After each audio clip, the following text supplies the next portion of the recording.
Episode की शुरुआत में हम देखते हैं कि शहर में पेट्रोलिंग चल रही होती है, पर तभी एक काइजू वहाँ पर हमला कर देता है और पूरे शहर में इमरजेंसी घोषित कर दी जाती है और लोगों को सेफ जगह जाने के लिए कहा जा रहा होता है और बाकी सभी लोगों को उस शहर से दूर रहने के लिए कहा जाता है। तब हम देखते हैं फोर्सेस वहाँ जाती हैं और ये चेक करने लगती हैं कि काइजू के आसपास कहीं कोई प्रेजेंट तो नहीं है, और जब उन्हें इस चीज की कंफर्मेशन मिल जाती है कि कोई ह्यूमन नहीं है, तब वो उस काइजू पर मिसाइलों से हमला कर देते हैं। तब सभी लोग ये सब कुछ लाइव देख रहे होते हैं और एक लड़की कहती है, आखिरकार इस पर कौन सी डिवीजन आएगी? ये चीज योकोहामा में हो रही है तो वहाँ पर जरूर 3rd डिवीजन ही आएगी। और तब हम देखते हैं हेलीकॉप्टर से 3rd डिवीजन नीचे उतरती है और वो लोग उतरते ही काइजू पर गोलियों से हमला करना स्टार्ट कर देते हैं, जिससे उस काइजू को चोट आने लगती है। और तब 3rd डिवीजन की कैप्टन काइजू की छाती में अपनी तोप से होल कर देती है, जिससे वो काइजू पूरी तरह से फट जाता है और उसके बॉडी पार्ट्स पूरे शहर में फैल जाते हैं। और तब वहाँ पर क्लीनिंग टीम आ जाती है। तब यहाँ काफका उस काइजू की बॉडी पार्ट्स को देखकर कहता है, ये पूरी जगह तो बॉडी पार्ट से ही भरी हुई है, लगता है मुझे यहाँ पर ओवर टाइम भी करना पड़ेगा।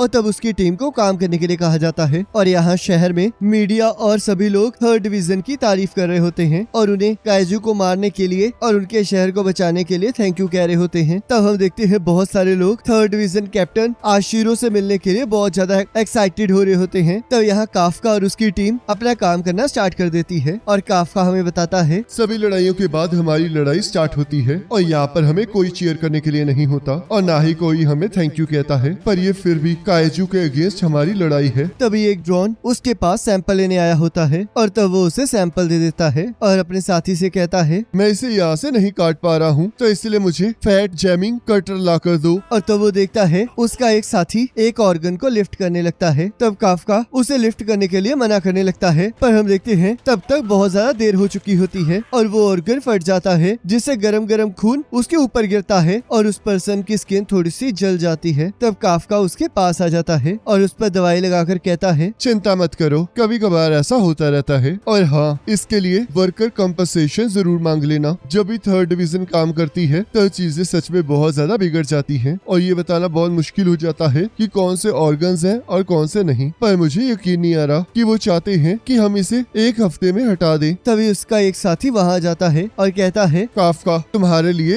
एक नई जॉब है, तुम्हें इंटेस्टाइन्स के पास जाना होगा। जिसे सुनकर वो बहुत ज्यादा डर जाता है और वहाँ से भागने लगता है। तब उसका साथी इस बात के लिए जोर जोर से हंसने लगता है और एक पर्सन उसे पकड़कर कहता है, तुम्हें साथ चलना ही होगा, और वैसे भी मैंने मैनेजमेंट से परमिशन मांग ली है। तब एक पर्सन कहता है, मैंने सुना है कि इंटेस्टाइन की जॉब बहुत ज्यादा मुश्किल होती है, क्या ये सच है? जरा ध्यान से सोचो, आखिरकार उनमें होगा क्या, फिर मुझे बताना कि वो मुश्किल है या नहीं। तब यहाँ काफका सोचता है, आखिरकार क्यों हमेशा मुझे इस ड्यूटी पर भेज दिया जाता है। और तब उसे उल्टी आने लगती है और हम देखते हैं वो उस काइजू की पोटी साफ करने लग जाता है। तब यहाँ रात को काफका कहता है, मैं पूरी तरह से थक चुका हूँ और मुझे अभी भी उस चीज की स्मेल आ रही है। तब यहाँ न्यूज में 3rd डिवीजन कैप्टन आशिरो के बारे में बताया जा रहा होता है और उसमें न्यूज एंकर कहती है, कैप्टन आशिरो अभी सिर्फ 27 सालों की है, पर उसने इतने कम उम्र में भी 100 से भी ज्यादा काइजू को मार डाला है। और तब काफका अपना बचपन याद करने लगता है, जिसमें उसने आशिरो को कहा होता है कि वो दोनों मिलकर सारे काइजूस को खत्म कर देंगे। तब यहाँ काफका कहता है, आखिरकार मैं इस जगह कैसे आ गया, पर रुको, मुझे इसके बारे में नहीं सोचना चाहिए था। क्लीनिंग करना भी बहुत इम्पोर्टेंट जॉब है और इससे तो मैं सोसाइटी की मदद कर रहा हूँ, जिसकी वजह से मैं इतने अच्छे घर में रह रहा हूँ और अच्छा खाना खा पा रहा हूँ। क्या ये अच्छी बात नहीं है? और तब वो अगले दिन फिर से काम पर चला जाता है, जहाँ उसका एक साथी कहता है, काफका आज हमारे साथ एक नया पार्ट टाइमर काम करना शुरू कर रहा है और इसका नाम इचिकावा है। इसका कहना है कि इसे भी डिफेंस फोर्स ज्वाइन करनी है और इचिकावा काफका भी कभी डिफेंस फोर्स ज्वाइन करना चाहता था, पर अब ये सब कुछ छोड़ चुका है और अब ये यहाँ के फर्नीचर का पार्ट है, जिससे काफका को बिल्कुल अच्छा नहीं लगता और वो कहता है, ऐसे बच्चे को डराना बंद करो। तो इचिकावा कहता है, सुनिए सर, आखिरकार आपने हार क्यों मानी? मैंने बहुत ज्यादा कोशिश की, पर जैसे कि तुम्हें पता ही है कि तुम चाहे जितने मर्जी अच्छे हो, पर कोई न कोई तुमसे अच्छा जरूर होगा। और तुम ये भी कह सकते हो कि मैं ये जान चुका था कि मैं इस लिमिट से आगे नहीं बढ़ पाऊंगा। जब तुम बड़े हो जाओगे तब तुम्हें इस बात का एहसास हो जाएगा। ऐसा कुछ नहीं होने वाला, क्योंकि मैं कभी हार नहीं मानूंगा, तो इसलिए जब तक मैं मरता नहीं तब तक मुझे कुछ पता नहीं चलेगा। और तब वो चेंज करने चला जाता है। तो टोकू कहता है, मुझे लगा था तुम दोनों की अच्छी बनेगी। ये बिल्कुल भी अच्छा नहीं हुआ। मैं ऐसा कुछ नहीं कह सकता था जिससे मैं लूजर ना लगूं। क्या गिव अप करना इतना बुरा होता है? और तब वो लोग काइजू को साफ करने वाली जगह पर पहुंच पहुंच जाते हैं जहाँ सबको अपना अपना काम बताया जा रहा होता है। तो यहाँ इचिकावा को इंटेस्टाइन साफ करने का काम दिया जाता है, जिससे काफका बहुत ज्यादा खुश हो जाता है और तब उसे भी वही काम दे दिया जाता है। तब वो कहता है, मैंने तो कल भी यही काम किया था, आखिरकार मुझे आज भी क्यों ये काम करना पड़ रहा है? ये इसलिए है क्योंकि तुम इंटेस्टाइन वर्क के साथ बहुत अच्छे हो। और तब वो अपने काम के लिए निकल जाता है। तब वो मैनेजर कहता है, ये हमेशा अपने काम की कंप्लेंट करता रहता है, पर इसने कभी भी मना नहीं किया। अगर ये डिफेंस फोर्स में होता तो ये बहुत अच्छा काम करता, पर ये तो तभी पॉसिबल हो सकता था अगर ये टेस्ट को पास कर लेता। और तब वो सभी लोग काम करने के बाद खाना खाने चले जाते हैं। और यहाँ हम देखते हैं इचिकावा का मन काम की वजह से खराब हो रहा होता है, जिसे देखकर काफका बहुत ज्यादा खुश हो रहा होता है। और तब उसका भी मन खराब होने लगता है। और तब वो इचिकावा से कहता है, क्या तुम अपने साथ लंच लाए हो? पर अब मेरा इसे खाने का बिल्कुल मन नहीं है। तब काफका उसे मल्टीविटामिन का एक जूस का पैकेट देता है और कहता है, अगर तुम्हें शाम तक काम करना है तो तुम्हें कुछ खाना ही होगा, इसलिए तुम इसे रख लो। और ऊपर से तुम नाक को बंद करने के लिए ये ले लो, इससे तुम्हें काम करने में आसानी होगी। तब इचिकावा उस चीज के लिए मना करने लगता है। तब काफका उसे जबरदस्ती उसे पहनाने की कोशिश करने लगता है। उसके बाद वो सभी लोग काइजू की पोटी को साफ करने वाले काम पर लग जाते हैं और काम खत्म होने के बाद वहाँ से चले जाते हैं। तब यहाँ काफका कुछ इंस्पेक्शन कर रहा होता है और कहता है, शुक्र है आखिरकार सबसे बदबूदार जॉब खत्म ही हो गई। तब इचिकावा वहाँ जाता है। तब काफका कहता है, क्या तुम मेरे से बदला लेने आए हो क्योंकि मैंने लंच में तुम्हारे साथ वो किया था? ऐसी बात नहीं है, मैं तो आपका शुक्रिया अदा करने आया हूँ क्योंकि आप ही की वजह से मैं अपने पहले दिन टिक पाया हूँ, तो इसलिए थैंक यू। और हाँ, डिफेंस फोर्स की एप्लीकेशन के लिए वो लोग एज लिमिट को 32 कर रहे हैं क्योंकि उन्हें और ज्यादा यंग लोग नहीं मिल रहे हैं। वैसे मैं आपको ये तो नहीं बता सकता कि आप अपनी लाइफ के साथ क्या करेंगे, पर जब आपने पहले कहा था कि आप हार मान चुके हैं तब आप बहुत ज्यादा उदास लग रहे थे, पर मुझे इससे कोई फर्क नहीं पड़ता। और अगर मैं गलत हूँ तो आप इस चीज को यहीं छोड़ सकते हैं, मुझे उससे कोई प्रॉब्लम नहीं है। तो इसलिए good night. Ichikawa thank you, तुम सच में बहुत अच्छे हो। ऐसा कुछ नहीं है। और तभी एक काइजू उसके ऊपर हमला कर देता है और जैसे उसे खाने लगता है काफका उसे बचा लेता है। और तो वह काइजू फिर से इचिकावा पर हमला कर देता है, पर काफका उसे लात मारकर दूर फेंक देता है। इचिकावा जल्दी यहाँ से भाग जाओ और जैसे ही तुम सेफ हो जाओगे वैसे ही डिफेंस फोर्स को इसके बारे में बता देना। पर आप इस चीज से अकेले नहीं लड़ पाओगे। पर अगर तुम यहाँ रुके तो हम दोनों ही मारे जाएंगे। तुम डिफेंस फोर्स ज्वाइन करना चाहते हो ना, तो आखिरकार तुम यहाँ पर क्यों मरना चाहते हो? तो इसलिए यहाँ से भाग जाओ। और तब इचिकावा वहाँ से भाग जाता है और काफका उस काइजू का ध्यान अपनी तरफ खींचते हुए वहाँ से भागने लगता है। और तब हम देखते हैं वो काइजू भी उसका पीछा करने लगता है और काफका उससे बचते हुए एक बिल्डिंग में घुस जाता है जहाँ से वो काइजू अंदर नहीं आ पा रहा होता। और तब काफका वहाँ की एक खिड़की से बाहर कूद जाता है और हमें एक फ्लैशबैक दिखाया जाता है जहाँ शिरो रो रही होती है और काफका कहता है, हमारा घर, हमारा स्कूल, सब कुछ तबाह हो गया। मैं उस काइजू को नहीं छोड़ूंगा और उसकी वजह से तो मैं अपनी गेम भी नहीं फिनिश कर पाया। क्या तुम इस वजह से सैड हो? मैं तो इस वजह से उदास हूँ क्योंकि मिको मर चुकी है। मिको तुम्हारी बिल्ली थी ना? और तब वो दोनों ही अपने शहर को देखने लगते हैं और एक साथ डिफेंस फोर्स ज्वाइन करने की बात करते हैं। तब काफका कहता है, ठीक है तो चलो देखते हैं कि कौन सबसे कूल डिफेंस फोर्स ऑफिसर बनता है। तो चलो फिर मिलकर काइजू को हराते हैं। तब यहाँ काफका उस काइजू से बचते हुए सोचता है कि जो हमने वादा किया था वो इस तरह नहीं था। और तभी हम देखते हैं वो काइजू बिल्डिंग तोड़ के उसके पीछे आ जाता है और काफका लड़ने के लिए तैयार हो जाता है और सोचता है, मैं इस काइजू से नहीं डरता हूँ, तो मुझे